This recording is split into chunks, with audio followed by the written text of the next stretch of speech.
Bismillahirrahmanirrahim. Nahmaduhu ve nusalli ala rasulihil kerim. Amma ba'd. Assalamu alaikum hurmatly telekörüçüler. Sizlerin nazarınızda da hayradan nemen şarap vaktaracan. Birinciden bütkül alamda jok jerden jaratkan, oşal zattın buyruğu menен taňatyp da kun batkan, çynıgy jaratuvçu Allah Taalaga çeksiz maktolar bolsun. Jana Peygambarybызга jüregibizden eň ele töründen çykan salavatlar jana salamlar bolsun. Makto jana salavattan keyin Allah Taala ar biribizden uşul wagtga çeyin kılgan ibadatybızdy tolugy menen kabul kılıp, pendeçilik kılıp, bilip bilbey kılgan künnelerimizin bardygyny tüp tamary menen keçirgen bolsun. Çındığında Allah Taala merimdüsü, Allah Taala ıraymdyladın, Allah Taala keçirimdüsü. Uşunday uluu bolgan Allah siz menen bizdi jok jerden jaratty, kıçıragan küç berdi, akıl es berdi, öňü tüs berdi, mına uşunçalyk sululuk berdi, jana eki dünýede baktılı bolsun dep din berdi. Bugün Hudaý buyursa uşul nasihat beru körsetüzde biz Peygamber sallallahu aleyhi ve sellem'den elge bolgan mamilesi kança uluk bolsa dagı sılık bolup kança Peygamber bolup tursa dagı adamlarga jakşyny mamile kılgandygy jana oşol jumşaktyk turasında üýretkendigi turasında söz kılmakçыбыз. Andyktan bizden alystabastan biz menen birge bolуңуздар. Owa bizde urmatly biz tüz efirdebiz. Egerde sizde kızıktırgan soragyňyz bar bola turgan bolsa, bizde ekranga çykan nomerge soragyňyzdy kaltırsaňyz, albette biz jogap berүүnün hareketini kılabız. Urmat tuğandar eskertүү katarında albette bizge suroo bergende talak maselesi boyunca berbegeniňiz jakşy. Antkeni al tatal masele al telefon arkılуу degele tüz efir arkılуу çeçilinbeyt. Anı atayın muftiyatga barsaňyz oşol jaktan çeçip beret. Oşalla uçurda töşök maselesi turasında suroo berbegeniňiz jakşy. Eger bergen bolsaňyz dagı bizden jogap barbayt, aga tarynbaňyz, kapa bolboňuz. Antkeni urmat tugan bugün al töşök maselesi sizdin jeke kızykçylygyňyz. Owa siz jalgyz olturganda, siz dostlaryňyz menen olturganda жазып koýança emne detkende berişiňiz mümkin urmat tugan, biroq bizde kançalagan syýluu, urmattуу, uýattуу adamlar menen çoğu olturup körgön körarmandarybız bar. Oşolordu dagı eske alyp turup bul boýunça jekeçe jolugup, jekeçe suraşyňyzdy sunuştaýt ele urmat tutugan. Ya Rabbi, muna şentip bugün biz sawagyzdy başlaý turgan bolsak, Ayşe enemiz Peygamber sallallahu aleyhi ve sellem'in süýükli aýaly Abu Bakr Sıddık radıyallahu anhu'nun kızı, jalpy mümin musulmanlardan enesi Ayşe enemiz. Jalpy mümin musulmanlardan enesi degen söz Peygamberden kiyin Peygamberden ayaldaryny hiç kim ala albayt. Alar kodum ele enesi syakty alarga mahram bolup kala turmat tugan. Oşondan Peygamberimizden ayaldary bardygy bizge ene bolup esepteline turmat tugan. Ayşe enemiz aytat, Peygamber sallallahu aleyhi ve sellem'ga Jöğüt, Yahud, Jöğüttör, Evreyler, Peygamber sallallahu aleyhi ve sellem bir Evreylerden bir toğu, Peygamber sallallahu aleyhi ve sellem'den aldığa kirүүge ruhsat suraştı. Anan alar Peygamberimizga Assalamu aleyke dep kirişti. Adatta salam bergende Assalamu aleyke diyorsam Assalamu aleykum dep tuğra salamdaşybız kerek. Evreyler Peygamber sallallahu aleyhi ve sellem'e kirgende uşul salamdaşuny ne dedi? Assalamu aleyke, saga ölüm bolsun dep kirdi. Bizde jalpy mümin musulmanlarda Assalamu aleyke, sana Allah'ın rahmatı bolsun dep dua kılıp bere turgan bolsak, bular Peygamber sallallahu aleyhi ve sellem'e ne dep kirişti? Assalamu aleyke, saga ölüm bolsun dep kirdi. Oşonda Peygamber sallallahu aleyhi ve sellem dagı içiden balki munça uğuz alarga uğuzar uqbas kılıp turup ve aleykum dep koydu. Selerge bolsun, oşol selerge bolsun. Seler emneni maňa tilegen bolsoňar, balkim oşol nese selerge bolsun dedi. Degende Ayşe enemiz dagı turat ele. Ayşe enemiz Jöğüttörдün Peygamber sallallahu aleyhi ve sellem'ga ölüm tilegendigini körgöndö çıday albay kaltırıp Ayşe enemiz ne dedi? Ve aleykumussamu ve la'natu ni koşup koydu. Balkim ölüm selerge bolsun, jana Allah'ın kargışı dağı selerge bolsun dep Ayşe enemiz aytıp jibergende, Peygamber sallallahu aleyhi ve sellem Ayşe enemizge kayrılıp, ya Ayşe, innallaha taala yuhibbur rifq fil amri kullahu. Ey Ayşe, Allah Teala bardık işlerde cümşaktıktı, kiçipeyildikti, je bolsam sılıktıktı, kalayt sılıktıktı jakşı köröt. Demek sen sılık bolgun, alarga mintip katты aytpagın degендей kılgan uçurda Ayşe enemiz Peygamber sallallahu aleyhi ve sellem'ga kayrılıp aytat, alam tesma ma qalu. Siz al evreylerden sizge emne de aytkandığın ukkan joksuz bu? Ukpay kaldınız bu? Degen uçurda Peygamber sallallahu aleyhi ve sellem aytat, kad kultu ve aleykum. Yok, men dele uktum. Jana alarga hakikatta ve aleykum dep ayttım. Men özüңөрgө bolsun dep ayttım. Jogunu kaytardım. Men ukpay kalgandыкtan, anan seni unчукпа, men aladın emne degenini bilbey kalgandыкtan, anan sana bul sözümdü, bul kеңешимди айтып аткан жокмун. Balkim ugup turup, alarga men jogunu kaytardım degen. Bul Buhari'de kele turgan bolsa, başka bir hadiste kelgen, men alarga jogunu kaytardım, menin aytkanım alarga jöbüttөрgө karşı kabul bolat, jöbüttөрдүн maga aytkan sana ölüm bolsun degen sözü kabul bolboyt dedi urmat tugan.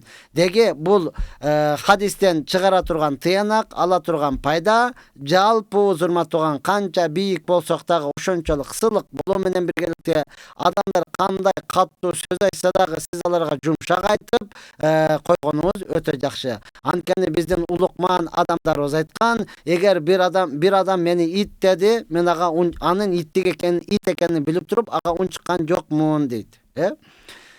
Oşonda ile alındarız bir adam sağa ılaydı alıp ata turgan bolsa, ılay menen seni ura turgan bolsa, albatta anın urganı tiyişi dağı mümkün, tiybeşi dağı mümkün. Biroq sözsüz anın kolu batkak ılay boydan kalat degen, dal mına oşonduktan urmatı tugan, biz al adamlar emne degen bolsa, dal oşondoy söz kaytarıp, dal oşondoy alarga karışı süйлöşlügüz, bul musulmandardın sıfatı emez, balkim unчукпай koyu, je bolsam jumşak, sılık mamile kılışlık, bul jalpı mu'min musulmandardın sıfatı. Ya Allah. Oşondayla başka bir hadiste Peygamber sallallahu aleyhi ve sellem bunu da Ayşe enemiz rivayet kılat. Peygamber sallallahu aleyhi ve sellem Ayşe enemizge kayrılıp aytat. Ya Aişatu, men u'tiya hazzahu minar rifq fakat u'tiya hayrad dunya vel ahira. Ey Ayşe, kimge qaysil bir adamga bul dünya qaysil bir adamga jumşaktık, sılıktıktan bir ülüş berile turgan bolsa, sılıktık, jumşaktık ülüşü berile turgan bolsa, anda al adamga bul dünya jana ahiretin jakşılığı beriliptir deydi. Karаңычы kандай көңүл бурula turgan nerse urmat tugan, eger jumşaktık ile berile turgan bolsa, bul dünya ahiretin jakşılığı beriliptir. وَمَنْ حُرِمَ حَظَّهُ مِنَ الرِّفِقِ فَقَدْ حُرِمَ حَظَّهُ مِنَ الْخَيْرِ الدُّنْيَا وَالْآخِرَةِ. Alemi kim oşol jumşaktık, je bolsam sılıktıktan kur kalgan bolsa, kimge jumşaktık, sılıktık ülüşü berilbegen bolsa, anda al adam bu dünya jana ahirettin jakşılыгынан kur kalıptır deydi. Muna şontan urmatı meni musulman bir tuğandarım, ova bugün çınında ele sabırduluktan alыстап kaldık, degele adamlar düşünbey jatabı, je bolbosam oşol kanday süylegen bolsa, dal oşondoy söz süylöşlüktü madaniyat dep düşünüp aldыбы. Kıskası adam balası tömen bolunu kalabay kaldı da. Al bakırsa bakırıp, kıykırsa kıykırıp, boy kötörse boy kötörüp, mına uşunçalık dengelde zökürlük deybiz bi. Je olsam çekten aşıp baratabız bu. Aytor, mına uşunday jaman sıfatlar bizde payda bolup baraytat. Mına uşunduktan urmatlı meni musulman bir tuğandarım, jalpı jumşaktık menen sebebi, жылы сүйлөсөң жылан ийинен чыгат.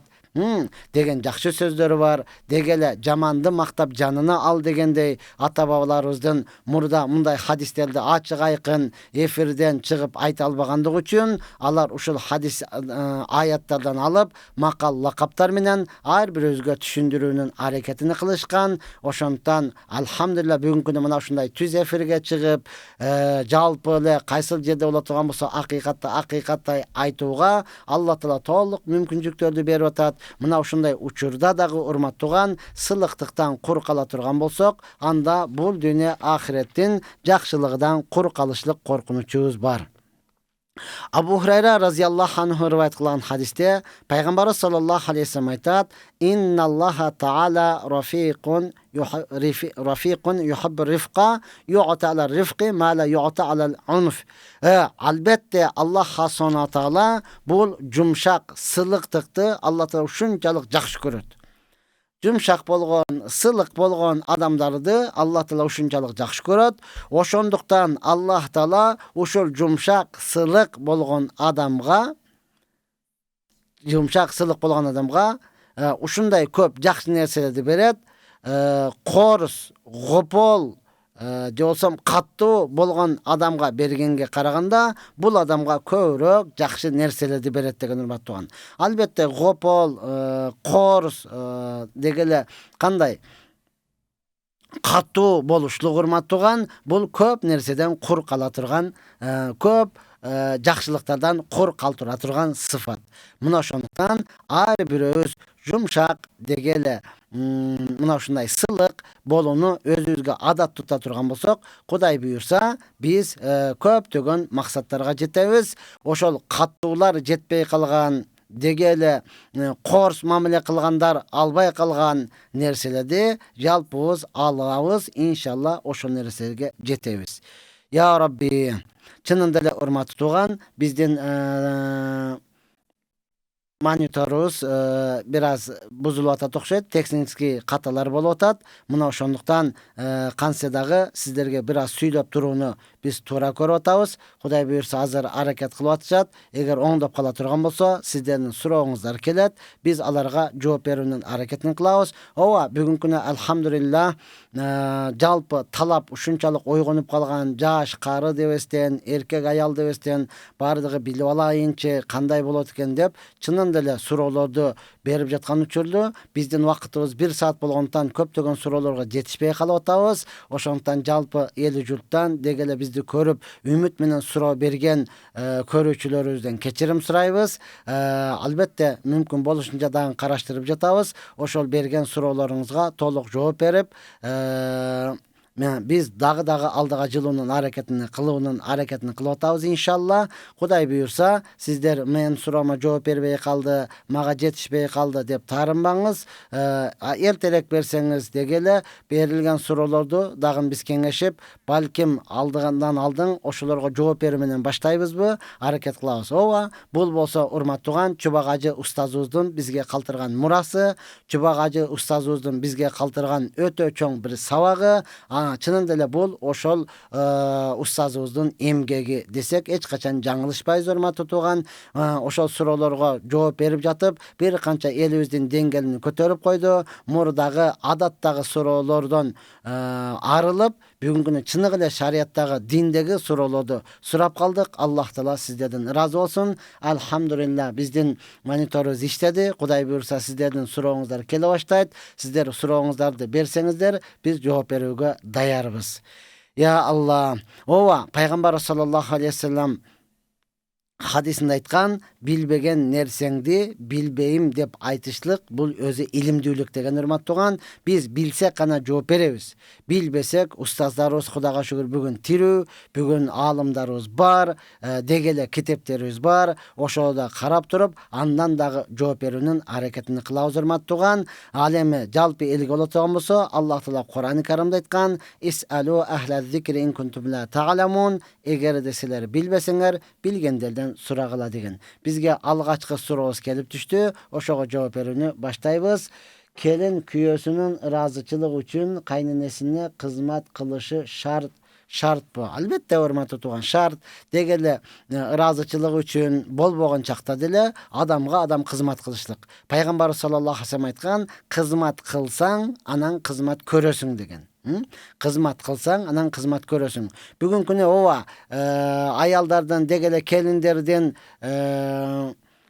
kanday deýiz? Tarabyny talaşyp, sana mildettүү emes dep kebir ustazlarыбыз hakykatty aýtyp koýsa, bürötülle ne kıldyk? Jaýlooga çygyp ketdik da.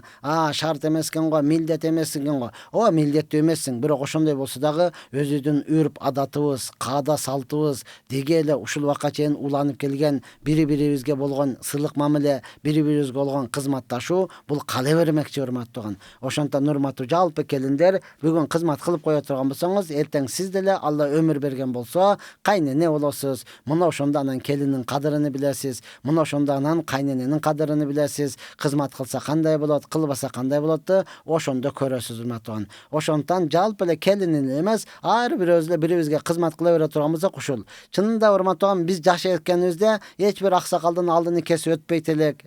Biz jaş mezgilibizde eger bir aksakal bir jumuşka jumşagan bolsa, barıp oşonu bütürüp kelersiň. Üýge kelgende ata-eneň ne kıldyň, kaýakda jürösüň dese açık etildik, oşolun kızmatga daýyndy, barıp geldiňsik, kubanç ele, süýnet ele, jakşy iş kılıpsyň depçi. Bugün oşol neseden kur kalıp baratkan uçurubuz da. Bugün bir aksakalın işini kılıp üýge kelip aýtgan bolsaň, ata-eneň ele seni ne kılat? Jep koýot da. Oşantyp jüre ber, sen har kimden iş kılıp malaýsyňby, kulsuňby, özüň işiň kalmyňgo dep. Jok, bizde özüňden işiň kalsa dagı biröwge kızmat kılıp bere turgan bolsaň hormatlygan, hadiste dele kelet, Allah Taala dele aýtat hormatlygan, kim bir mu'min musulmandan muhtaçlygyny bütürgen bolsa, Allah Taala al adamnyň muhtaçlygyny bütüret deyt. Muna oşoga jaraşa bugün apalarыбыз kartaýyp kalgan uçurda, kaýneneňiz kartaýyp koldan biraz iş gelbey muhtaç bolup turgan uçurda, oşonun muhtaçlygyny, kızmatyny kılıp, hajatyny bütürüp koýa turgan bolsaňyz, Allah Taala dagы sizdin kızmatlaryňyzdy, hajatlaryňyzdy bütürüp beret. Assalamu aleykum taksir. Birinci günü menen 4-nji günü karamagan oroza sünnet azır karmay berse bolowu. Rahmat. Assalamu aleykum. Wa aleykum selam. O bilet ekensiz, sünnet azır karmaysızbı, kaçan karmaysız, bardyk uçurda jyl 12 ay degen söz. Küz bolup kaldı, kış bolup kaldı değilim be hormatlygan. Jyl 12 ay, birinci jana 4-nji gündörü oroza karmaşlyk paýgambaryň sünneti.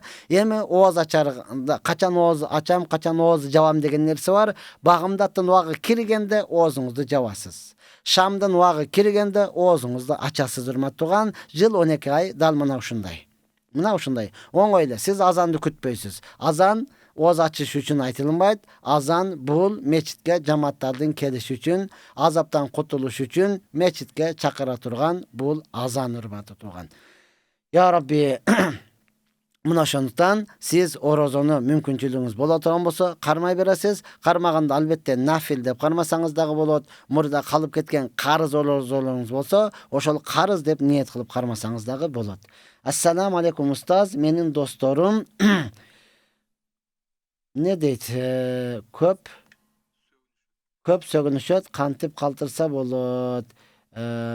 Keňeş berip ketseňiz deyt. Urmatlygan, köp sögüngündör til könüp kalgan. Bizde kiçinebizde tarbiyalaganda aksakallar aýtat ele. Hiç kim ukpayt dep süýlege, tiliň jaman üýrenöt. Hiç kim jok dep osurba, köçügüň jaman üýrenöt deytile da. Hakykatda hormatly turgan. Muna uşunday. Hiç kim jok dep tars edip koýup bere turgan bolsaňyz, kiyin uýatdy adamlar turganda dagı dal muna şunday bolat. Anan hiç kim ukpayt dep süýlenip sögünüp bere turgan bolsaňyz, kiyin ata-eneňiz turganda dagı çoňdor bolganda dagı dal muna şunday bolat. Men öz ýaşagymda körgenmen hormatly turgan. Biziň klassdaşybızdan dagı birösi uşunday ele. Men aýsam lazım bardygy bilet anyçy. Üýge kelse, konoktor kelse dele sögünüp tos bolat ele. Eneň palany keldiňerbi dep eleçi. Al özü bilbeyt, adat bolup kalganda. Kelgen konoktorga kanday kattуу tiye turmaty turgan. Muna ошондуктан ошол сөгүнгөн жалпы досторго келмени көбүрөөк айтыш керек. Азыр даватчылардын астагфирулла деген бар го. Бул мына ошол мурдагы сөгүнгөндөрү да буларчы. Зато не атат? Аллах кечирсин деп айтып атат да. Мына ошону адат кылып алган. Астагфирулла, ла илаха иллаллах, ла хавла ва ла куввата илля билла. Мына ушундай. ne sözdөрдө адат кылып ала турган болсоңуз, андан кийин калат. Анын үчүн урматтаган көбүрөөк Кур'ан окушуңуз керек, көбүрөөк даватка чыгышыңыз керек, көбүрөөк жакшы адамдар менен бирге жүрүшүңүз керек. Антпесе бардык учурда эле аалым турабы, кайнене кайнатаңыз турабы, улуу кишилер турабы, оозуңуздан ал чыгып кете берет. Неге? Адат болуп калган, урматтуу тууган. Андай нерседен Аллах Таала жалпыбызды сактаган болсун. Мен жумуштан чарчап келем. Качан намазды отуруп, кечки намазды отуруп окуса болобу? Түшкү намазды 10 мүнөттө да эртерээк окуса болобу? Себеби жумушум башталып калат дейт. Сиз жумуштан чарчап келсеңиз, фарыз намазды тик туруп окуйсуз. Кыямга турушлук фарыз. Кечки намаз куфтан болгондо да куфтанын фарызыны тикке туруп окуйсуз. Ал эми важип менен сүннөтү отуруп алып окусаңыз болот. Анан пешиндегинин убактыны караңыз. Насат медиа бар, урматтууган. Убакыты киргенде гана окусаңыз эмне болот? Боло берет. Бизде жалпы мечиттерде пешин бүгүн күнүнүн эсебинен пешин 12-ден 55 эткенде убактысы кирип атат. Ал эми мечиттерде 1:30 айтылат да. Сиз мына ушуну убактын караңыз дагы, убакыты кирген болсо, жумушка байланыштуу окуп алсаңыз болот. Жалпы эле мектепке баргандар дагы, окуучулар, абеттен кийин окугандар барсаң, окуп жүргөндөр дагы мына ушундай. Сабак башталып калат, урматтуу тууган. Андан кийин окуган мүмкүнчүлүк болбой кала турган болсо, бүгүн 12-ден 55 өткөндө убакыты кирип атабы? Ошол учурда фарызын окуп алып туруп, анан сабакка кирип кете берсе боло берет.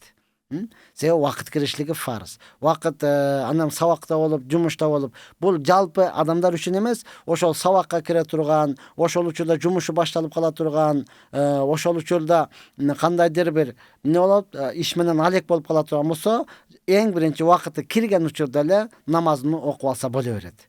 Намазын окуп алса боло берет, урматтуу туугандар. Убакыты кирди. Муну бирок адат кылбасын. Албетте кенен убакыт боло турган болсо, мечитке барып жамаат менен окуган 27 бир хадисте 25 даража. Эсе эмес, даража, урматтуу тууган. Даражаны математиканы окугандар жакшы билет, урматтуу тууган. 25 даража сооп болот. Мына ошондон сооптон куркалбастан эркектер мечитке барып дегеле жамаат менен окуганы бул өтө туура жана пайгамбардын сүннөтү, жакшы иш болуп эсептелинет. Окугандар, бүгүнкү күнү студенттер, ошол жумуш айдагандар, маршрутка айдагандар бар, автобус айдагандар бар, урматтуу тууган. Мына ушулар карап туруп, не кылса, намазыны пешин убакыты киргенде эле окуп, андан кийин мисалы асыр болуп кала турган болсо, асырга кечигип аткан болсо, асырга 1,5 саат калганга чейин окуса боло берет. Ал эми асырдын убакытысы бүгүнкү убакыт боюнча 5-тен 15 өткөндө 56 секунд дагы бар экен. Ошондо 5-тен 16 өткөндө асырды окуса, убакыты кирди болуп эсептелинет. Мына ушундай боло берет, урматтуу туугандар. Биздин суроолорубуз бизге келбей калды. Кандайдыр бир техникалык бузулуулар же болбосо ошондойлор болуп атат. Андыктан биз сиздерден жалпы кечирим сурайбыз. Суроолоруңуздар бизге келгенде, андан кийин, урматтуу тууган, биз жооп берүүнүн аракетин кылабыз. Албетте, я Рабби, Аллах субхана таала Кур'ан-ы Каримде айткан: "Мен амила салихан фали нафсихи", кимде ким жакшы амалды кыла турган болсо, ал өзү үчүн. "Вамен асаа фа алейха", ким жаман иш кыла турган болсо, ал дагы өзүнүн зыяны үчүн. Фали нафсихи, пайдасы үчүн боло турган болсо, фа алейха, бул зыяны үчүн. Ошондон ар бир адам эмнени кылган болсоңуз өзүңүз үчүн гана кылып атасыз. Канча жакшылык кылган болсоңуз өзүңүздүн пайдаңыз үчүн, канча жамандык кылган болсоңуз өзүңүздүн зыяныңыз үчүн. Ассаламу алейкум. Менин суроом, нафсини жеңе албай, эмне дейт? Зенин күчөтө албай, эмне дейт? Ниет көп, бирок ыйманга келе албай жаткан адамдар үчүн кандай кеңеш бересиз? Менин суроом, нафсини жеңе албай, зенини күчөтө албай,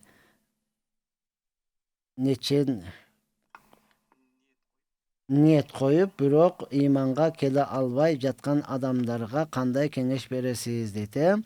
Нафсини жеңе албай. Нафсиңизди жеңе албайсыз. Сиз эмес, ушул вакытка чейинки өткөн аалымдар дагы дегеле жалпыбыз бул нафсини жеңе албайсың. Нафсини тарбиялаш керек, урматтуу тууган. Анан зээнди күчөтө албай аткан адамдарга күнөөнү таштаңыз деп кеңеш беремин.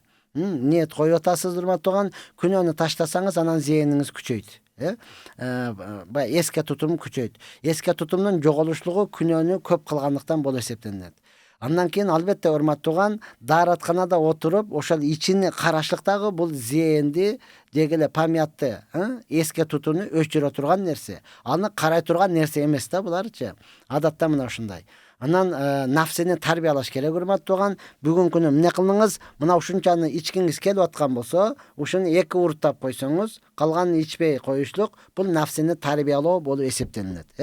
Нафсиңизди жеңе албайсыз. Себеби нафс бул талап кылып турган нерсе. Нафсини жеңиш үчүн өмүр бою тамак жебей коюш керек. Анда ачкалыктан өлөсүз, урматтуу тууган. Ичпей коюш керек. Анда суусагандыктан өлөсүз. Кийбей коюш керек. Анда үшүгөндүктөн өлөсүз. Абыратыңыз ачылып калат. Мына ошондуктан сиз көйнөктү алгыңыз келдиби? Кымбатын эмес, арзаныраагын, бир аз арзаныраагын алыңыз, урматтуу тууган. iPhone эмес, жөнөкөйрөгүн алыңыз. Колдон эмне биротоло таштап дагы койбойсуз. Балким эмне кыласыз? Нафсиңизди тарбиялайсыз. Чоң үйдө эмес, бир аз кичинерек эле жашап көрүңүз. Чоң машина эмес, кичинерек машина айдап көрүңүз, урматтуу тууган. Каалаганыңызды эле жей бербестен, жок, бир аз өзүңүздүн нафсиңизди тарбияласаңыз, мына ошондо нафсиңизди тарбиялайсыз. Кийин барып, бардыгы барса болсо 5, болбосо 5, ошондо пайда болот, урматтуу тууган. Ансыз нафсиңизди жеңе албайсыз. Ассаламу алейкум, устаз. Мен намаз окуйм, бирок кээде геморрой болуп, кан чыгып, сажда, рүкүдө кыйнайт. Ооруп калган кезде окубайм. Өкүмү кандай болот дейт. Урматтуу бир тууганым, Аллах Таала өзү шифа берсин. Сиз геморрой болот болсоңуз, аны дарылаңыз, каратыңыз, урматтуу тууган. Ошондой болсо дагы сиз эмне кыласыз? Даарат алып намазыңызды окуй бересиз. Ооба, рүкү сажда кылган учурда чыгып кете турган болсо, сиздике бул үзүр болуп эсептелинет. Чыгып аткан учурдачы. Сиз ошол даарат менен намаз окуй бересиз. Кийинки намазга кайрадан жаңыдан даарат аласыз. Ар бир намазга не кыласыз? Даарат аласыз дагы, окуй бересиз. Ал жакты жуубаң, ал жакты кургактап эле коюңуз. Макулбу? Суу тийгизбең, ал жака көп суу тийгизе бербеңиз. Дааратты колдон эле баштап дааратты ала бересиз. Кудай буйрса Алла шифа берсин, жакшы болуп кетесиз. Намазды калтырбаңыз. Ассаламу алейкум. Кечиктирип окулган багымдат намазыны күн чыккандан кийин чыгарып окулабы? Ооба да, күн чыккандан кийин үн чыгарып окулабы дейт. Үн. Урматтуу бир туугандар, өөнү сиз о кылып жазыңыз, бизге толугу менен тамгаларыңыз келет. Эгерде анан кылып жазсаңыз, бизге томгаларыңыз келбей калат. Суроо белгиси коюлуп калат. Мына ошону эске алсаңыздар жакшы болот. Аны намаз кечиккенден кийин жок, күн чыкканда сиз үн чыгарбай окуйсуз. Ичиңизден окушлук важип болот. Багымдаттын шам, куфтан дагы мына ушундай. Өз убагында окусаңыз, үн чыгарып окуйсуз. Анан кечиктирип каза болуп кала турган болсо, анда каза намаздардын бардыгыны ичиңизден окуйсуз. Ооба, жамаат менен уктап калган болсо, кээде ушундай бир сафарда болуп, 10 адам чарчагандыктан 10 тең уктап калды, багымдатка турбай калды. Анда алар окуганда жамаат менен үн чыгарып окушат. Ассаламу алейкум, устаз. Ден соолугуңуз, иштериңиз жакшыбы? Устаз, менин 2 жолку каффаратым бар. Ошону сүннөт күндөрү 1, 4 күндөрү кармап кутулсам болобу? Каффаратыңыз кандай болгон каффара, урматтуу тууган? Аны сиз жок, каффара болгондо орозону сиз үзгүлтүксүз кармайсыз да. Каффара болуп калганда 60 күн үзгүлтүксүз кармайсыз, урматтуу тууган. Ага күчүңүз жетпей турган болсо, албетте күчүңүз жетпеши керек. Мынчалык таква адамды көрө элекмин. Каффара болуп калыптыр, анан үзгүлтүксүз 60 күндү тутуп берген. Себеби сиз каффара болгондо ошо Рамазан айында чыдабастан ичип алдыңыз, же болбосо чыдабастан шариат ишиге барып койгонсуз, ошондон каффара болуп калды. Эми 60 күн үзгүлтүксүз кандай чыдайт болдуңуз экен, мен түшүнө албаймын. Бул боюнча сиз муфтиятка барып туруп, ошолордон маселесин сурасаңыз, сизге толугу менен айтып берет. Каффара бул 1-күн, 4-күн тутуп кармап кутула турган нерсе эмес. Бул үзгүлтүксүз кармалат. Ошол 1 күнгө чыдабай жеп койгонуңуздун бул дүйнөдөгү сазасы дал мына ушундай. Assalamu alaikum. Ayaldar Nasat Media menen ele azan kütpey okuy berse bolağı. Ova azandı kütpey okuy berseniz bolat. Vakıtı kirdi. Kebir azan uğulbay kalışı mümkün. Uyda bolasız. Kebir biraz keçik aytışı mümkün. Muna şonuktan ayaldar uyda okulganda vakıtını karap turu ile telefon azan aytat koyze. Oşal azan aytkanda ile oşonu ne kılat? Oşondan keyin namazınızda okuy berseniz bolat. Assalamu alaikum. Kandaysızlar? Men joldoşum içip alıp 3 bergen urat ne det? 3 alıp 3 bergen urat ket deyiberet. 4 balam var. Em ne kılsam bolot? Baldarım kiçine keyler det. Siz muftiyatqa barаңыз urmatı oğan. Eger 3 degeniniz mine 3 talak berip koygan bolsa anda siz yaşaganга bolboyt аны менен. Ket gün bol dey beret olmasa içip algan adamın sıfatı da mına şunday. İçip algan adamdan жақсы söz çıkpayt. Al kalagany kılat. Oşondan bizdin şariat boyunca özgöçe bizdin mazhapta içip algan mas adamның dagı talagı düşöt. Bilbey kalpın, bilbey kala turgan bolsaң emne üçün atаңa bergen joksuň oşol talakты? Ata 3 talak debeysiňbi?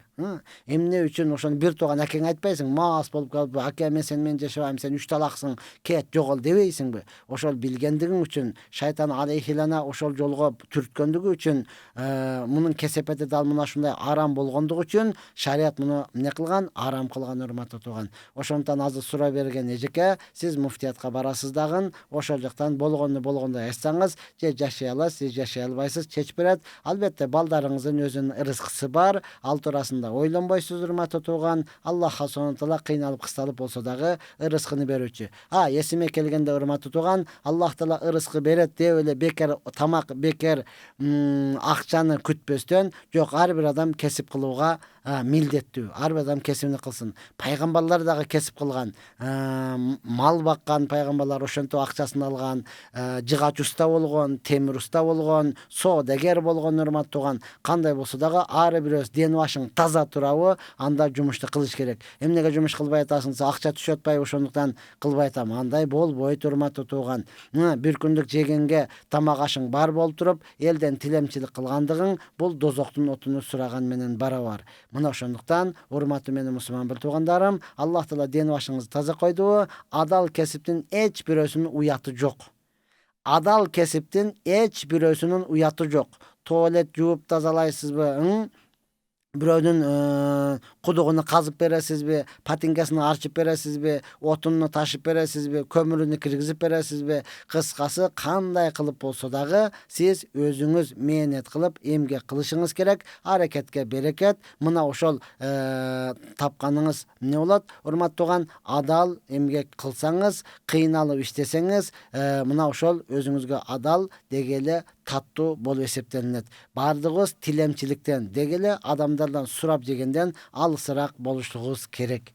Assalamu alaikum. Kandaysız ustaz? Men namaz okugandy toluk üýrene elekmin. Üýrengenge çeyin telefondan karap okup tursam bolobı det.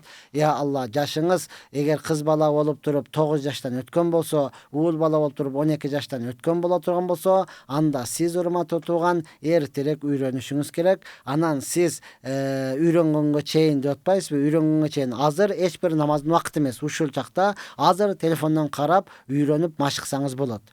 Kuftandan wagı kirgende, kuftanda telefondan karap okusaňyz bolboýt. Ana karap okugaňyzdan namazyňyz buzulup kalat. Karaňyz, bardygybız aýtabыз da, gün wagı menen çygat, wagı menen batat, gül wagı kelgende açylat, meme jemiş wagı kelgende bışat deybiz.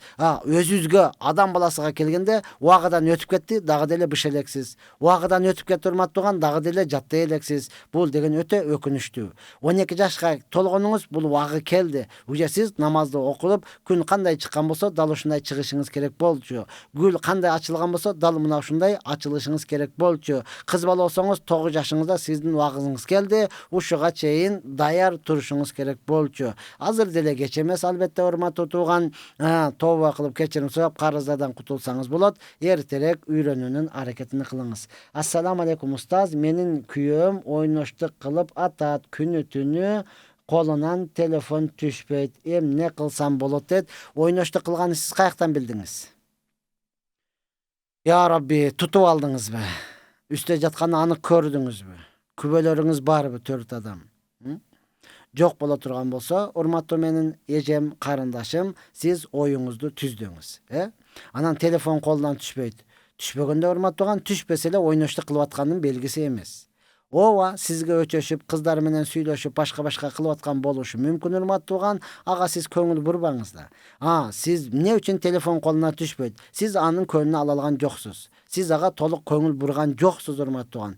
Келсе эле ал жетпейт, бул жетпейт, аны кылыш керек, муну керек проблеманы айтасыз урматтууган. Ошондон келгенде жылуу сүйлөп, телефонду алыңдан, мана мени кара деп сонун жасанып, сулуу болуп алдыда отура турган болсоңуз, телефон караганга убакыты жок болуп калат. Ошол эле учурда чынында эле бүгүнкү күнү эркектер дал мына ушундай ачык эле көбөйүп кетти. Зына кылып койдум, эми алсам болобу деп уялбай сурагандар бар. Боюнда бар эде, нике кыйып бересизби дегендер дагы бар, урматтуу тууган. Бул деген сөз, сен уже боюда бар болса, нике кыйды, ал бала толук зынадан болду деген сөз. Мына ошондуктан, урматтуу эркектер, Аллах Субхана Таала сизге шарият боюнча уруксат берген, төртөөнү ал деп.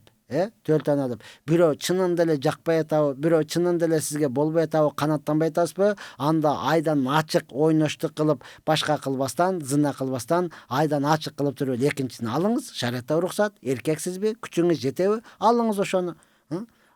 Болбосо үчүнчүсүн алыңыз, төртүнчүсүн алыңыз урматтуу тууган. Эми төртөөдө да оңолбоду, анда сиз оңолбойсуз. Бирөө айтат, мен экинчини алайын дедим эле. Эмне түрткү болду десем, көзүмдү сактай албай атам дейт. Көзүңдү сакташ үчүн экинчи алынбайт урматтуу тууган. Сен өлүп кетсе сактай, 4 аял алсаң дагы сен көзүңдү сактай албайсың анда. Мына ошондуктан, урматтуу эркектер, бардыгыбыз тобо кылайлы. Бүгүнкү күнү ааламда суу каптоо болуп атат, шамал, сел жүрүп атат, деге эле өрт болуп атат. Булардын бардыгы ошол зынанын кесепети болот. Аллах Таала бардыгыбызды бул нерседен сактаган болсун. Ассаламу алейкум устаз. Азыркы учурда биз жолуктук деген теле программа болуп жатат. Бойдоктор ошол жака түгөй издеп барып атышат. Ошол жака барып өмүрлүк жар издесе болобу? Рахмат дейт. Албетте бул урматтуу тууган, я Алла. Аны мен дагы көрдүм. Кайсы нерсе рекламага көп чыгат билесизби? Өтпөй калган нерсе да. Кайта реклама кыла берет. Неге өтпөй калды деп эптеп бирөөгө сатыш керек. Эми урматтууган, айла жок. Бүгүнкү күнү чынында эле деңгээлибиз ошол деңгээлде болуп калды да. Бизде жакшы макал бар. Кошунаң жакшы болсо, сокур кыз эрге тиет дегенчи. Кошуналар жакшы болсо, сокур кыз дагы өзүнүн түгөйүн табат деген. Бүгүн чынында эле кошуналар жакшы болбой калдык. Адамдар бири-бирибизди тааныбай калдык. Мурда урматтуу тууган, бизде атабыз айтат эле го. Көздүү мончок жерде калбайт депчи. Көздүү мончок жерде калбайт. Эгер кыз жакшы тарбияланган болсо, урматтуу тууган, алар жерде калбаш керек эле. Алар бойго жетип, уже мектепти бүтө элегиде эле өзүнүн ээсин таап кетиш керек эле. Бүгүн ата-энелердин айыбы. Ата-энелердин деги эле эркектердин алсыздыгы дал мына ушундай. Чынында биз ал жака кыздарыбызды реклама кылбашыбыз керек эле да. Бул эркектердин ар-намысынын жоктугу. Бул эркектерге уят дегендик. Биз эч кандай эркектик сыфатта болбой калды. Азыркы эжеке айткандай, ойнош күтүп телефон колдон түшпөй калган себептен кыздарыбыз, карындаштарыбыз не кылсын анан? Чыныгы эркекти издеп ошол жака барып атат. Негизи бул жакшы эмес, бирок замандын талабы дейсизби? Же болбосо эркектин алсыздыгыданбы, айласыздан барып жаткан учур. Эгер эркектер ар намыстуу болсо, ата-энелер кыздарыны чындап эле ыймандуу кылып тарбиялаган болсо, ал жака жеткирбей туруп ээсин таап кетиш керек эле. Макул эч ким келбеген болсо, эркектер атайын эле бирөөгө барып туруп, менин кызым бойго жетти. Сенде уулуң бар экен, ошого алып бер. Мен кызымды сага берейин, ал деп эле айтыш керек эле да. Бүгүн айта албай калдык урматтууган. Өзүнчө эле намыстанып, уялып, мен кызымды ал деп айтамбы дебегени менен кызың өзү барып алып атпайбы? Мен алгыла, мен мына издейм деп туруп өзү барып алып атпайбы? Мына ошондуктан Умар разияллаху анху өзүнүн кызы Зейнеп разияллаху анха бойго жеткенде толук барып туруп кимге? Абу Бакыр Сыддык разияллаху анху айткан, Abu Bakır menin kızımdı al degen. Onun tiriligi var, anın jaşosu var, bala çakısı var, üy bilösü var. Ne bolupdur? Barıp aytdı menin kızımdı al dep. Abu Bakır Sıddık raziyallahu anhu makul dagı debedi, jok dagı debedi. Taң kaldı, men kızım jaman kız eken be. Bardı dagın kimge? Usman raziyallahu anhu aytdı. Usman, menin kızım Zeynep'ti al dedi. Andağı jaşosu var, tiriligi var, üy bilösü var. Ne bolupdur hurmatly tugan? Aldağı ne dedi? Makul dagı debedi, jok dagı debedi. Umar raziyallahu anhu menin kızım jakşı emes okşoyt. Peygambarga barıp aytayınçı dep turup peygambarыбызга barıptı. Allah'ın elçisi, men kızımды Abu Bakırga al dedim, Usmanга al dedim. Makul dagı debedi, jok dagı debedi. Menin kızım ушундай начар kızbı degende peygambarыбыз ne dedi? Oşol kızыңды men эле alsam bolбойбу dedi da. Bolot dedi. Mına berdile. Anan keyin Abu Bakır menен Usman kelip aytты. Kızınız öte jakşı kız bolçu. Biz makul dep эле жан дилибиз менен almakбыз. Бирок өткөндө пайгамбарыбыз менен бирге отурганда пайгамбарыбыз сөз кылды эле. Умардын кызы чоңоюп калыптыр. Ошол боюнча не дейсиңер деп бизден кеңеш сурады эле. Biz ошол сырды сактап, сага унча калган жокпуз деди да. Караңыз урматтуу, ушундай улуу инсандар мына ушул ишти кылгандан кийин биз эмне үчүн кылбашыбыз керек? Албетте кызыбызды жакшы жерге өзүбүз бериш керек. Анан айласыздан ошолор барып ошол жерден эме чыныгы эркекти издеп, же болбосо кээ бир эркектер жеңелери начар болуп, кошуналары начар болуп бойдок жүргөндөн аргасыздан барып атат. Мейли барып ошол жерден таап, бактылуу болуп дин менен жашап кете турган болсо, буга эч кандай шарият каршы турбайт, каршы эмес. Ya Rabbi, erkek baldarıga köbürök nasihat aytsaňyz, eje karandaşlarga katуу тийгендерге, anan alamda adamda erkek baldarынан korkot, kızdardı sögüp öte ele jaman sözdördü aytsa da koy debeyt. Buga kanday karaysyz deyt. Ova erkek baldarga жалпы урматтууган, өткөндө 5-каналда дагы ушул суроо келди окшойт. Биз качан келсе дагы жооп берүүгө даярбыз. Карындашыңызды деге эле эжеңизди урматтаңыз, сыйлаңыз, аларга каттуу мамиле кылбаңыз. Erkek adam kızыңızды, балаңызды урганда эч качан урбаңыз, аны сөкпөңүз урматтуу тууган. Erkek бул ата деген сөз. Ата балдарды карасын, балдарды тарбияласын, апа кызыны карасын, кызыны тарбияласын урматтуу тууган. Андан кийин чынында эле бүгүнкү күнү бизде көпчүлүгү өзүнүн аялыны башкара албай, аялына тили өтпөстөн өзүнүн карындаштарын, өзүнүн эжелерине сөккөндөр толтура болуп атат. Siz жақшылық көрбей қаласыз. Siz жақшылық көрбей қаласыз. Аялыңыздың тилинен чыга албай, аялыңыздың айткан сөзүнү угуп, анан карындашыңызды, анан кийин эжеңизди сөгөсүбү, эжеңизди урасызбы, ошого кол көтөрөсүзбү? Бул ар намыссыздык. Аялыңызга ачык эле айтың. Бул менин бир тууганым. Биздин тууганчылыкты ортону бузбагын. Бул тууганым, алар туурасында мага жаман сөз айтпагын деп койсоңуз, ал ошол заматта басылмак, ошол заматта урматтууган жаман сөздөрүнү сизге айтпай калмак. Кантсе дагы урматтуу эркектер, биз карындаштарыбызды, биз эжелерибизди толук өзүбүз урматтап, өзүбүз сыйласак, андан кийин жездеңиз, андан кийин күйөө балаңыз сөзсүз урматтайт, сөзсүз сыйлайт. Сиз урматтап, сиз сыйлабасаңыз, анда жездеңиз эмне кылат? Күйөө балаңыз эмне кылат урматтуу тууган? Алардан жакшылыкты күтпөңүз. Аллах Таала бардыгыбызга инсаф берсин. Ассаламу алейкум Бактияр ажы. Тиште берекет бар болгон болсо, дарат алса өтөбү же өтпөйбү? Ушул маселени тереңирээк түшүндүрүп берсеңиз дейт. Албетте бул берекет болуп бизде азыр эмне кылып калдык? Өзүбүздүн тишибизге ыраазы болбостон ошол берекет коюп туруп, берекеттениңизби? Ошо кысасы зым менен байлап, ошону тегиздеп түздөтүп атабыз да. Усул өтө берет. Анткени анын ичинен суу өтөт, суу жүрөт деген сөз. Усулуңуз, даратыңыз өтө берет. Эң негизги урматтууган, Аллах Таала берген тишиңизге ыраазы болуп, ошого шүгүр кыла турган болсоңуз, биздики деле ошол ар бирөөсү кыйшык куйшук болуп жөнүнө жүрөт. Кыйшык куйшук боло турган болсо урматтууган, кыздар тийбей коет деген эч жерде жок. Балдар албай коет, тишин кыйшык болсо деген эч жерде жок урматтууган. Албетте мамилең түз боло турган болсо, кулук мүнөзүңүз жакшы боло турган болсо, сизди урматтууган айттырбастан алып кете тургандар, айттырбастан тийип кете тургандар толтура. Мына ошондон тишибизди түздөбөстөн, бардыгыбыз Аллага болгон мамилебизди түздөп, бардыгыбыз ыйманыбызды бекемдесек жакшы болот эле. Assalamu alaikum ustaz. Men Kur'an jatтай alбай жатам. Кантип жаттаса болот? Рахмат. Көп окусаңыз жатталып калат. Анан жаттаганда бир сүрөнү башынан аяк эмес, бир эле катардан. Бир катарга дагы күчүңүз жетпей атабы, бир эле аяттан жаттаңыз. Алам тара кайфа фаала раббука би асхабил фил. Ушунла кайра.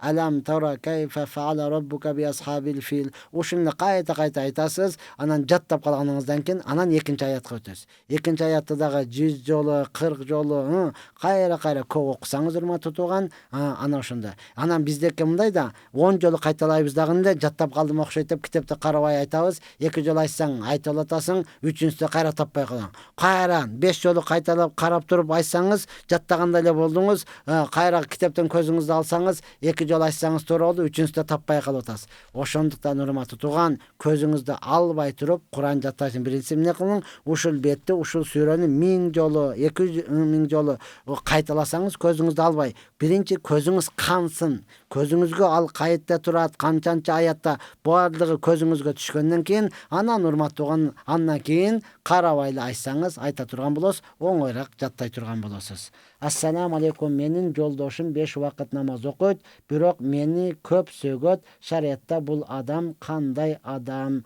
Ичпейт, чекпейт, орозону да кармайт. Демек, бул адам өтө жакшы адам экен, орозону кармайт экен, ичпейт экен, чекпейт экен, өтө жакшы адам экен урматтуу тууган. Демек, ошону сөктүрүп аткан, ошону тилини таба албай аткан сизде күнөө. Сиз урматтуу тууган, анын сылабый жерине чукуй бербестен, ага жакшы мамиле кылыңыз, ошону сөктүрбөштүн аракетин кылыңыз. Бизде ушундай да, бир адам өмүр бою жашайт, бирок эркектин кайсы нерсеге ыраазы болот, кайсы нерсеге наразы болот билбейт да. Бир ушундай акыл эстүү аялдар бар. 1 ай, 2 ай жашайт дагы толугу менен болду. Бул эркек кайсыл жагынан сылабый, кайсыл жагынан кубаттуу, сылабый жагына такыр тийбейт, кубаттуу жагына гана колдой турмат турган, кайсы нерсеге наразы болот, ал жакты такыр оозун ачпайт, ыраазы болгон жагына гана алып кете берет. Мына ушундай болуш керек да өзүчү. Мына ушундай болуш керек. Эркек дагы аялыңызга кайсы нерсе жагат, кайсы нерсени жакпайт. Кайсы нерсени сүйлөгөндө сөгүнүп кетет, урушуп кетет. Ал туурасында такыр ооз ачпаң, ал турасында такыр сөз козгобоң урматтуу тууган. Болду, ошол жабылган бойдон калсын. Эркек деле аял дагы бардыгы эле бирдей эле урматтуу тууган. Бардыгы бири-биринин сыфатын биле турган болсо, ошондой да намаз окуса, ичпесе, чекпесе, анан сөгүнөт. Демек, урматтуу тууган, сөгүнгөнүнө чыдап кое бериңиз, бирок чыдабы менен биргеликте эле жөн эле аны сөктүрүп динден чыгара бербестен, ага дагы не кылыңыз урматтуу тууган, жакшы мамиле кыла турган болсоңуз, албетте сөгүнбөй калат. Негизи эле урматтуу тууган, мына ушундай да ачуу келген учурда, ачуу келгенде эмне кылат? Акылы кетип калат, анан ошондой жаман сөздөрдү сөгөнө берет. Бул сөгүнүчтүк мунафыктыктын бир сыфаты. Акыйкатта бир сыфаты. Мунафыктын 3 сыфаты бар. Качан сүйлөсө жалган сүйлөйт, убада берсе аткарбайт, анан ошол урушканда сөгүнүп кетет. Бул мунафыктын. Үчөө тең бир адамда табылган болсо, анда муну аннык мунафык деп айта алабыз. Бирөөсү боло турган болсо, бул мунафыктын сыфаты болот. Ошондуктан жалпы эркектер сөгүнбөгөнүбүз өзүбүздүн ыйманыбызга пайда болот. Сөгүнбеш керек. Саламатсыздарбы? Кандайсыздар? Мен намаз окуйм деп ниет кылып жүрөм. Бирок кызым кичинекей 10 айлык сийип чычат. Кызым чоңойгондо окусам болобу дейт. Айланып кетейин. Анын кызыңыздын чоңоюшлугу үчүн эмне кылышыңыз керек? Сиз дуа кылышыңыз керек. Сиз Аллахтан сурашыңыз керек. Анын чоңоюшуна гарантия жок. Ал чоңоюп, анан сиздин дагы намаз окушуңузга дагы гарантия жок урматтуу тууган. Кепилдик жок деген сөз да. Мына ошондуктан албетте бала болгондон кийин сийип чычат. Ошол сийип чыча турган баланы таппай канчалаган адамдар зар болуп жүрөт. Алла таала сизге бериптир. Андыктан урматтуу тууган, сиз намазыңызды баштаңыз, намазыңызды окуңуз. Макулбу? Макул, паласка сийип чычты, бул жер намазга болбой калдыбы? Атайын жай намаздар чыккан, жай намаз алып алыңыз. Бул жер кургак боло турган болсо, окуй турган жериңиз. Үстүгө жай намазды салып алып туруп, окуй бересиз урматтуу тууган. Көйнөгүңүзгө сийип койду, аны алмаштырып алып туруп, экинчи көйнөктү кийип туруп намаз окуй бересиз. Анын сийип чычкандыгы сизге эч кандай шылтоо боло албайт. hiç kaçan sizdi ahiretten al korgay albayt.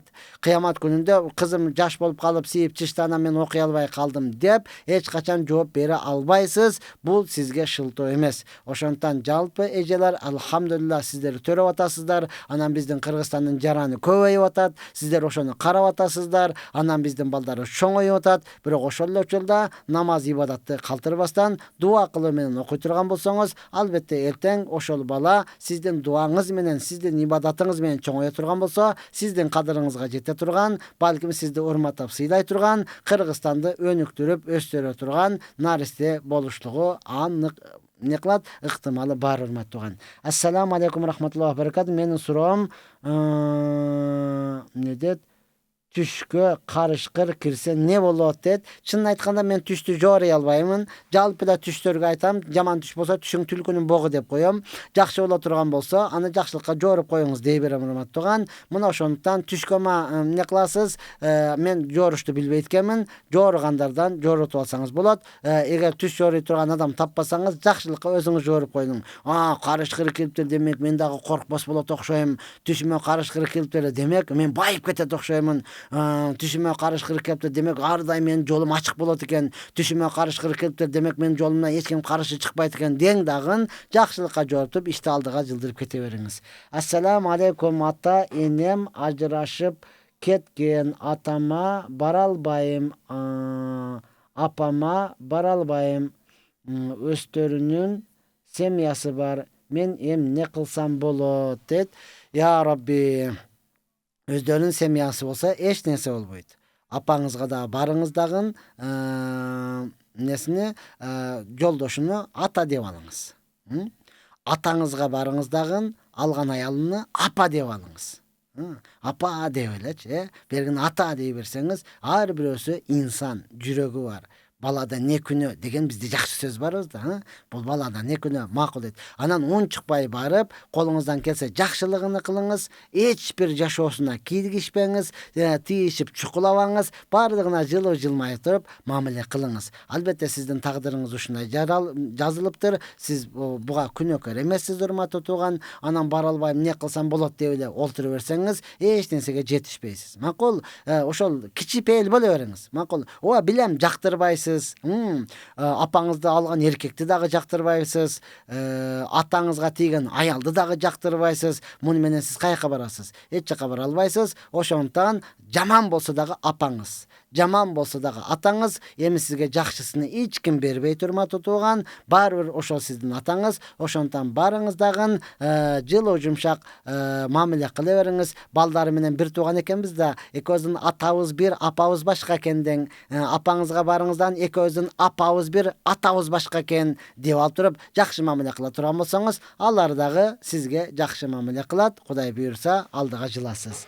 Ассаламу алейкум устаз, мен операция болдум, бирок намазымды олтуруп окуп жатам. Ошол жөнүндө айтып кетиңизчи. Ооба, операция болгон болсоңуз, Аллах Таала өзү шифа берсин. Тик туруп намаз окуй албай жаткан болсоңуз, отуруп алып туруп, ооба, кыбланы карайсыз дагы, намазды окуй бересиз. Рүкүңүздү бир аз ылдыйраак кылып туруп, анан саждага барып баш коясаңыз, сажда кыласыз. Эгер саждага дагы мүмкүнчүлүк болбой аткан болсо, рүкүдөн бир азыраак ылдый кыла турган болсоңуз, анда сиздин намазыңыз өтө берет. Караңчы, Алла Таала ушунчалык мээримдүү да, тик туруп намаз оку, тик туруп отура албайсыңбы? Анда отуруп оку. Отуруп дагы окуй албайсыңбы? Анда жатып алып оку.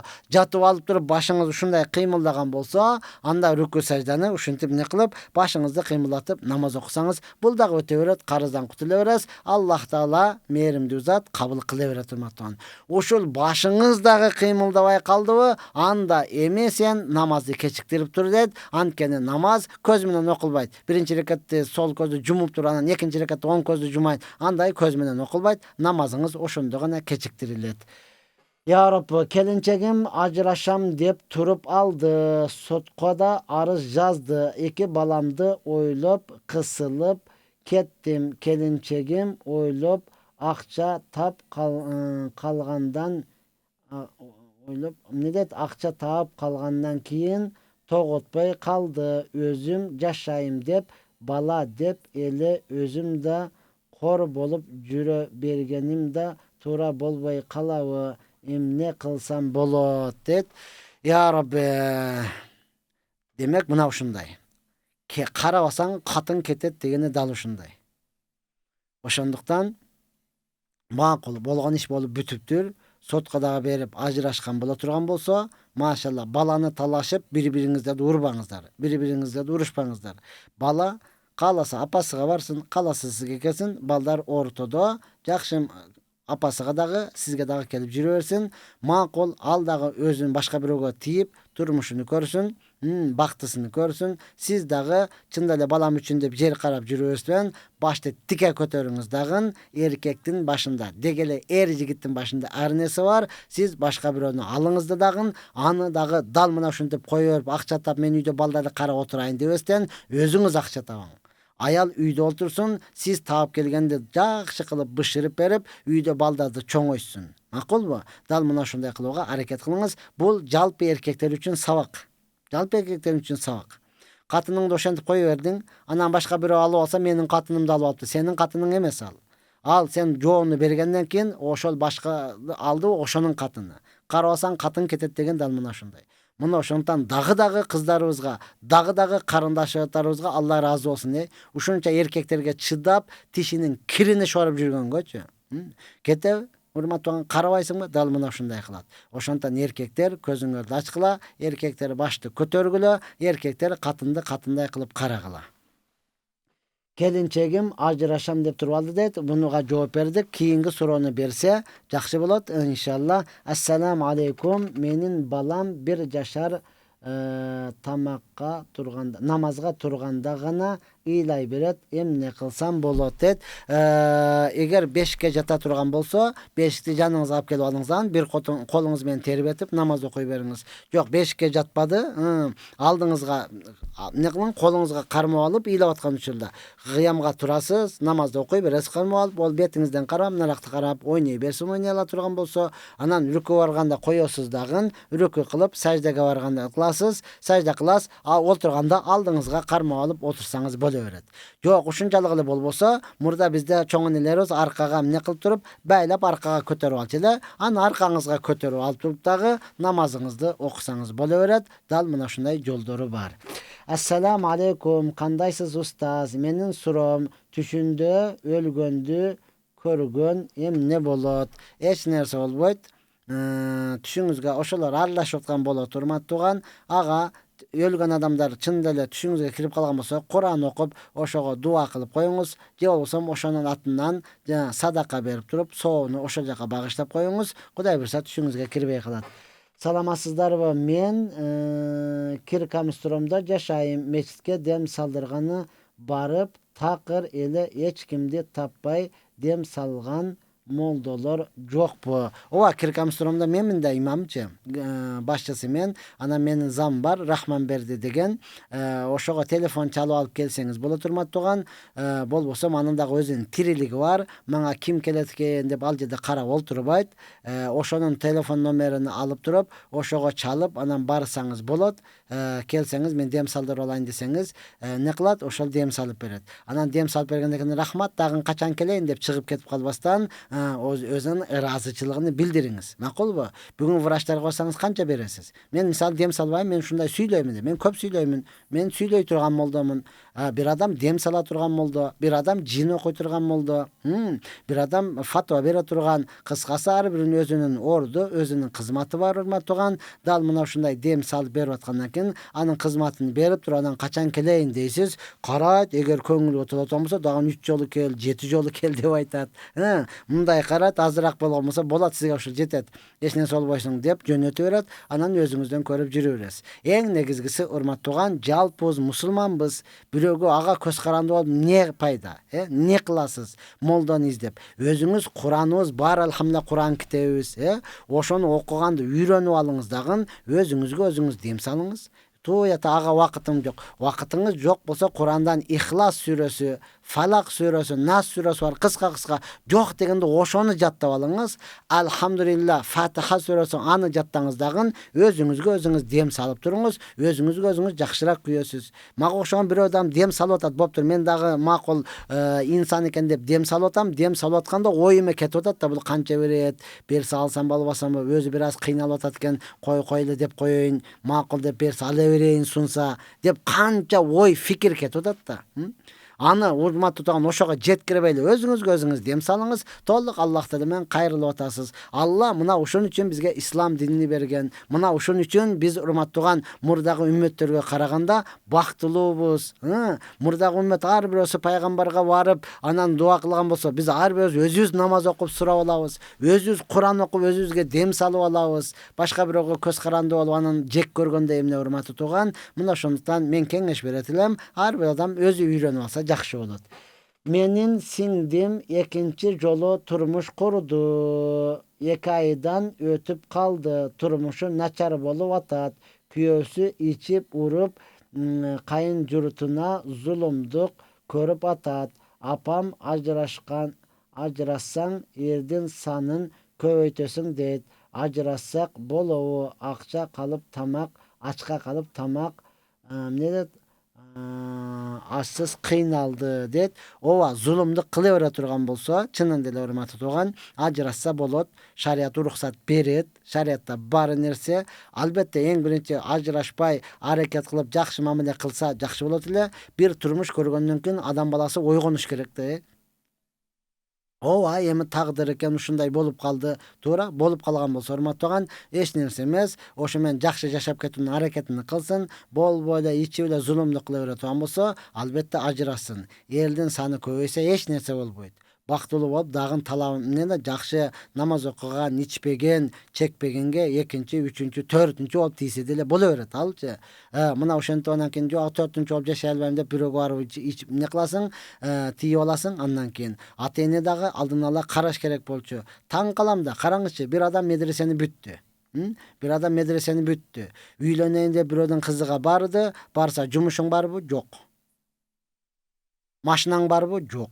Üýüň barby? Jok. Onda bere albaýbys dep koydu. Medreseni bütken adam ilimdi we takwa bala. Bere ber, rızkyny Allah Taala beret ko. Jok, ana bergen jok. Anan birөө keldi, jumuşuň barby? Bar.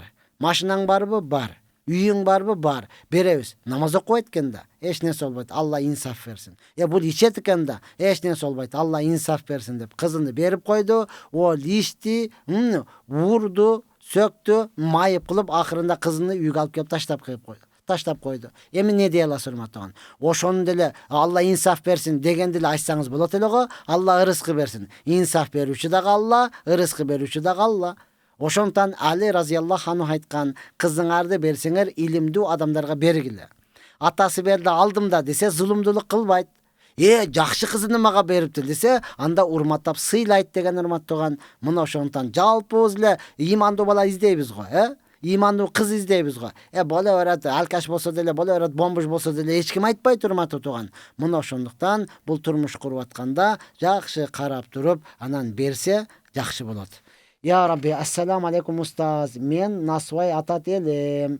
Toktotkum kelet, birok toktota albay jatam. Ne kılsam bolat det. Nasvayыңызды ırgıtı verseňiz, janыңızda nasvay karmabasaňız, nasvay atkan adamlarga jakındabay joloboston meçitke barıp olturup alsaňyz, batile toktotoz. Başym ağrıyt, közlerim kızarıp ketet, al jakylak, bul jakylat, anorduga konfet salıp, anorduga bayandardy köýrek ugup, siz ne kılыңыз, ruhani rahatty köýrek ala turgan bolsaňyz, batile kaltyrat. Eň negizgisi erk kerek. Erk. Erkti boltur men taştayım deseňiz urmatdan, anan taştay alasy. Men bir iki jakty karap turulan jaşyryp koygondu baryp aly bere turgan bolsaňyz, ırgıtyp turup kaýaka düşkönini karap koýa turgan bolsaňyz, anda siz taştay albaýsyz urmatly tugan. Караңызчы, мына ошентип бүгүнкү 1 саат убактыбыз дагы өтүп кетти. Канчалаган суроолоруңуздар келди. Аларга биз жооп бере албай калдык. Кечирим сурайбыз, урматтуу тууган. Албетте кийинкисинде эртерээк бу суроо берсеңиз, биз ага эртерээк жооп берүүнүн, анан калган берген суроолоруңузга дагы Кудай буйрса кийинки сабакта жооп берүүнүн аракетин кылабыз. Аллах субхана таала ар бириңиздердин машрур болгон иштериңиздерге ийгилик, тапкан нерсеңиздерге береке, үй бүлөңүздөргө тынчылык берсин. Бүгүнкү күнү салынып жаткан мечиттерге, салынып жаткан медреселерге жардам берип салымын кошуп атат. Алхамдулилла, биздин кыргыздарыбыз дагы арабтардай эле болуп калды. Аллах субхана таала жалпы жыйган тергендериңиздерди ажылыкка, умрага, жетимге, жесирге, мечит, медресеге иштешин насип кылган болсун. Бирахматика я архамар рахимин. Ассаламу алейкум ва рахматуллахи ва баракатух.